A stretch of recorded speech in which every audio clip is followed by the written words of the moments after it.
least, and it's worked really well. And you probably could create a business where you maybe don't have to do too much work when you bring on more customers.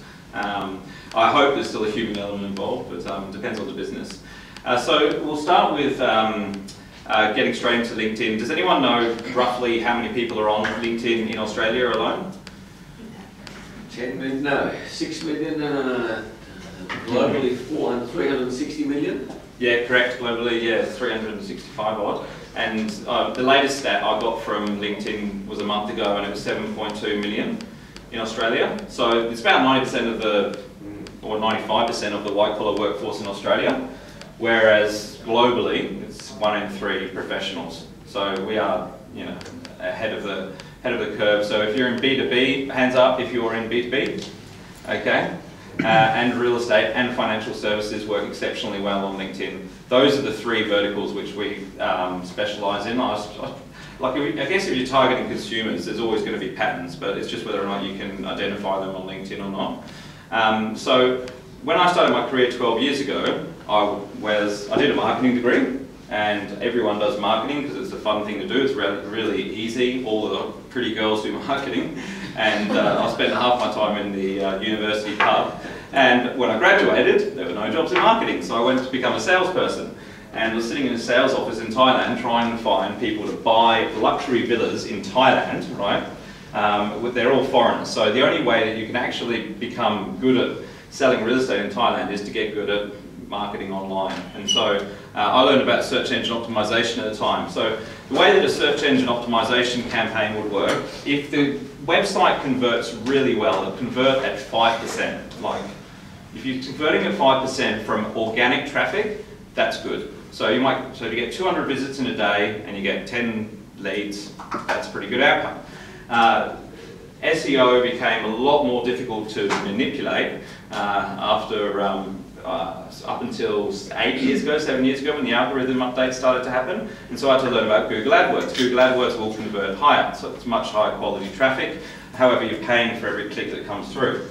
So again, 200 visits, 10, 15 maybe good quality leads. And then email marketing came along. Email marketing was something that either you sink or swim. Like, if you know how to do it properly and you have a list that people have opted in and you nurture them and you build relationships with them, it works really well. You'll notice that one of the things they teach you to do in email marketing is to personalize the emails with, personal name, to put your photograph at the bottom and all this kind of stuff. Because what you're really doing is leveraging off that human interaction via digital. And so now the social media things come along, and like 4 or 5 years ago I was looking at Facebook going, how on earth am I going to make any bloody money off of this for my customers? I dread to think what's on my Facebook profile, but I don't use it very often at all. I enjoy this sort of stuff, and I use social media to leverage off of that. And so what I've done straight from the start is, as soon as I've found something that works, I've systemized it and outsourced it to an assistant, and then we went on to do it for clients as well. So most people who I think are using LinkedIn effectively would spend as much time as they can on there, and if they're doing an hour a day, that's pretty good. If anyone can spare an hour a day to be on LinkedIn, that's pretty good. And they'll probably pinpoint a couple of prospects, and they might get a couple of new clients out of it per month. What they probably wouldn't be doing is systemizing the process so that they're literally contacting 500 or 1,000 prospects within their target market every month consistently, and they're measuring the results, what are the conversion rates and all that kind of stuff, treating it very much like an email marketing campaign. Now, can you automate that sort of activity on social media? Maybe. You can automate some of it, and it won't be long before you can, but it's really beside the point. Like, if you can systemize it, you can delegate it. So if you can find that it works for you, then I suggest that you do something like that. So I'll give you some ideas of the numbers you can expect. If you send 500 connection requests to people in your target market on LinkedIn, so they're in the industry that you want to target, the job title of the decision maker, and the company size that you'd like, they're in the postal code that you want to target. If you send 500 connection requests, on average, among all the clients we work with, 250 people will accept that connection request within a month. Okay, so you've got 500 connection pull requests, you've got 250 people in your social network that you didn't have before, that you probably don't know yet, right? And then once you've done that, if you send those guys a message to ask them if they want to have an appointment or something like that, you get between 10 to 35%. That's been the range that we've seen. So you can, from that exercise alone, you're generating 25 to 50 leads. Now the interesting thing is, when you message them a second time in a month, what do you think the conversion rate does? Goes up or down? Goes up. Exactly, and it keeps going up. So, like, we're only just testing the full extent of this now, but we've done campaigns where we've done 6 touch points, and every single time the conversion rate goes up, which is really interesting because you're building a network of people that want to, follow you, want to buy from you. It's a social database that I think LinkedIn will eventually monetize. So if you look at the trend of all of the updates on LinkedIn, now they restrict how many profiles you can look at in a day, how many searches you can do and things like that. So I think that we have quite a unique opportunity at the moment to build our social database relatively quickly before it becomes harder to do so. And by doing that, if you nurture them effectively, then they actually become your group of raving fans or clients, if you like. And when it does come time for you to sit down with them and have a meeting, they say that 70% of the sales process is already done before you sit down with them. So if you've ever done any sales coaching, excuse me, has anyone ever heard the importance of like the first 4 seconds or 5 seconds of when you meet someone and how important that is in the sales process? Yeah. Yeah. And these days, I always ask this question, but I always get the same response, and we all know that people will Google your name before, catching up with you, and we all do the same. And so I'd argue that a lot of that first impression, so to speak, is actually now happening online as opposed to when you meet somebody. So they've already made a decision to meet with you, which means that halfway there already in the extent of doing business. And why has social media become popular? Any ideas? Like why would I prefer to go to somebody's social media page over their website? Because you can sort of remain anonymous checking them out. And on the website you can as well. You learn more, you'll see more about the client, you'll see if they've got any connections that are shared and yeah, correct. The same as the person, whereas the website is just...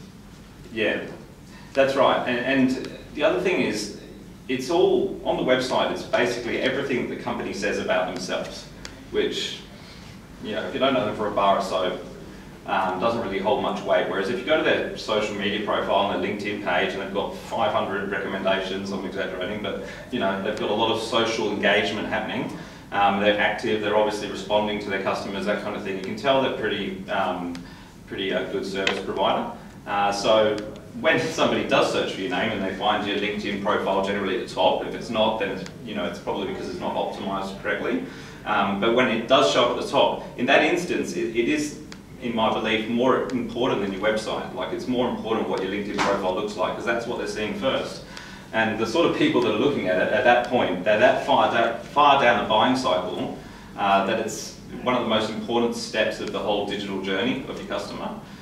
So it's really important that you're standing out from the crowd. So some of the key things that I'd get you to take away just from today, and there's a lot of stuff that you can do on LinkedIn to stand out from your competitors, would be, first and foremost, would be to optimize your profile. And there's 22 areas where you can do this, but I'll just give you 3, like the 3 main ones. Your headline, so you know where the default job title is, and people are customizing it. You'll see people put in these fancy icons and that sort of stuff. Everyone know what I'm talking about? Okay, that's what people see in the search results. That will hold the #1 weighting for you in terms of search engine optimization. It's actually, I find it a lot easier to get a LinkedIn profile to rank on page 1 of Google for a competitive keyword than it is, a website. The reason being is because social media sites have so much clout. They're always being updated, there's so many backlinks and so forth. This is exactly what Google's looking for. So some people are saying that websites will become extinct, which is one idea. I don't necessarily think that's true, but I do think that Google is becoming more of a search engine for social media sites, because the way the algorithm works, it just lends itself to social media sites. So do you need to be on Twitter and Google Plus and all those sort of stuff? It's taking up more real estate for your business online, so it's important. Do you need to be actively on there every day? Not necessarily. It depends on the size of your business. If you're a small business, I wouldn't be spending too much time on it at all. In fact, I wouldn't be spending much time on any of this at all. Like, I would outsource it to the professionals, because you can get so bombarded and distracted with all the stuff that goes on the internet. If you see something that works, outsource it as quick as you can and focus on what you do best. So, yeah. Sorry, mate. With Headline, if I've got multiple descriptions, descriptors, does that benefit? How do you do that properly? Yeah, sure. It does benefit. So if you can fit 4 or 5 key phrases in the headline, as long as it looks, aesthetically nice and that, then it'll optimize it for more keywords. And like some people put a fancy diamond or a slash or something in there, none of that affects the search engine optimization. So if I've got a dash or a comma, that's okay. Yeah, you want to put a space between these icons. Okay. Yeah, that's the only thing. The diamonds are the Girls' best friend. yeah, diamonds are the girls' best friends. They're everlasting or something. But we do them on all of our LinkedIn profiles. So if you've seen them, it's probably been, or it may have been optimized by us, or they're following our best practice. So you can follow a lot of things that those profiles have done. Yeah. So you want to find a perfect balance between optimization and conversion, right? Because there's a guy in the States who I do some business with who's a LinkedIn trainer, and down the bottom of his profile he's got LinkedIn trainer mentioned about probably about 800 times consecutively, and he ranks #1 for that keyword within his network. So that's his way of proving the point. When people get to his LinkedIn page, whether or not they think he's a credible individual to do business with is another story. So you've got to find the balance. But the more you mention keywords, it's just like Google was 10 years ago. It's very easy to get to the top within your network. So we all know that my search results will be different to yours, because it's all about who's in your network. So the easiest way to get more visibility is to get more connections in your target market, of course. There's no point getting connections that are completely outside of your demographic and realm of interest. That's a question I get asked a lot. Is anybody confused as to whether or not they should be connecting with certain individuals or not? Yeah. Yeah. I suggest just asking yourself the question is, do you think that they might know somebody that would be in your target market, or that you would want to do business with, or might have any single friends? The Nigerian guy. Sorry? The Nigerian guy, probably not. Well, it depends if you're doing business in Nigeria.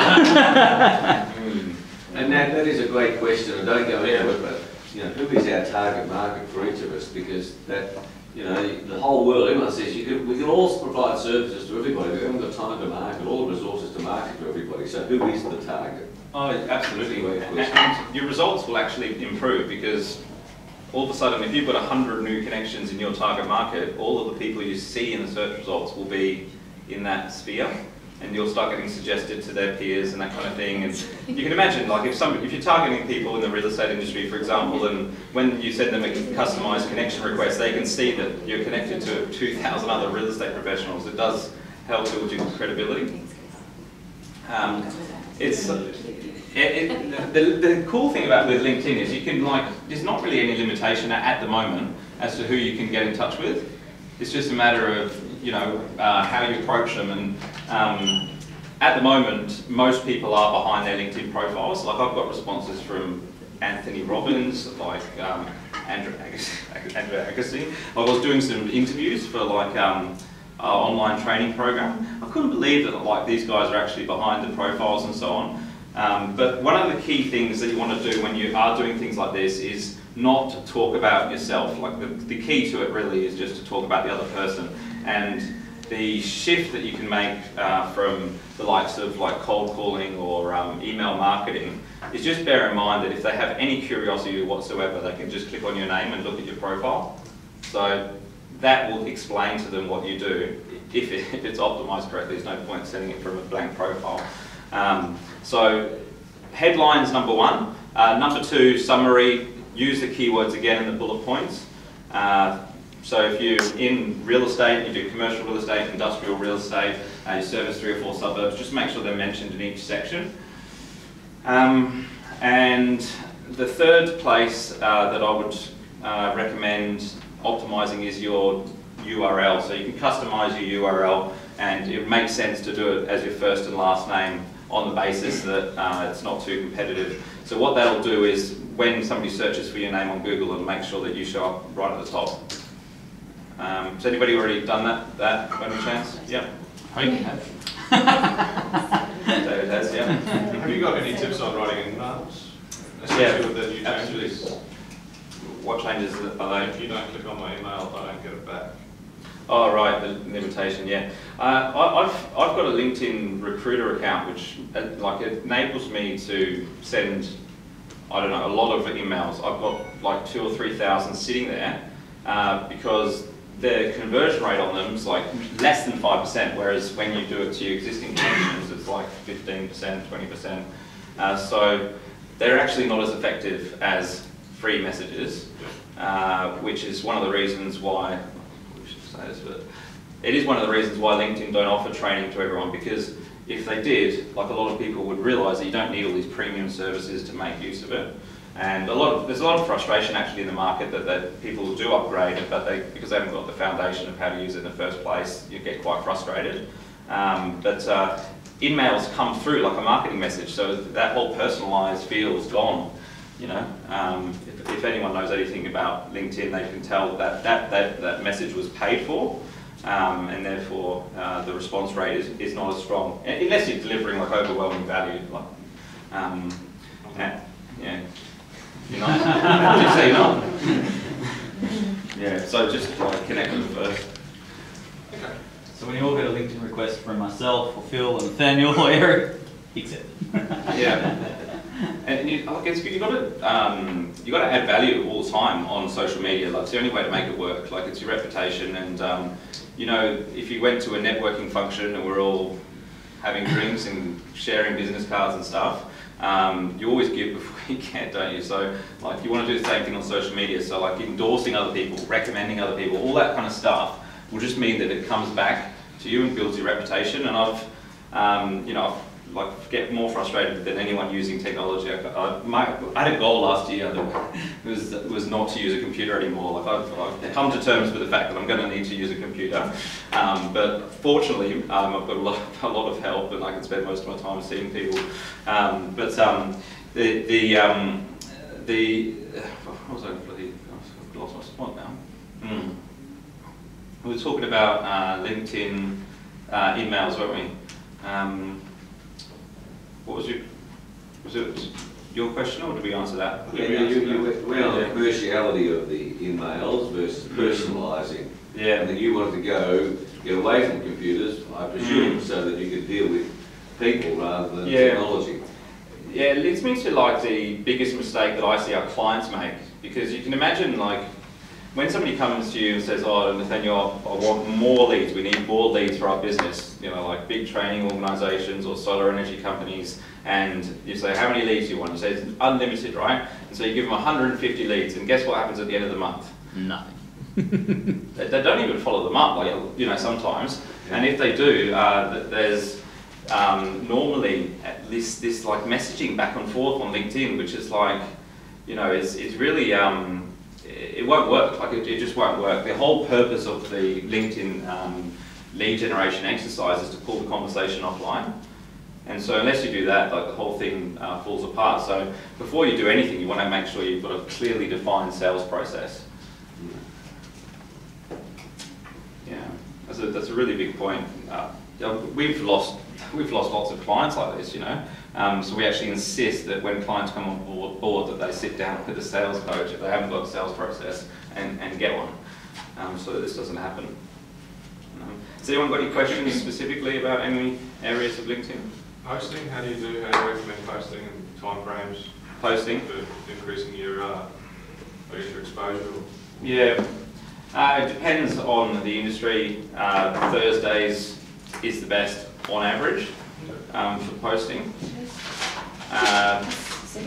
But the most effective way to get lots of engagement on your LinkedIn posts is to push it out to your existing contacts. If you do that through like your email marketing database and also through messaging and things like that, and posting it in groups, that's a quick way to do it. So if you get traction within the first couple of days, and by traction I mean you've got to get, this is the way it seems to work, if you get more than 10% of the people who view it to like it, then normally you get picked up and put into what they call LinkedIn Pulse, which essentially is like where they push it out to hundreds of thousands of people. So all of a sudden you can be getting a lot of exposure through that.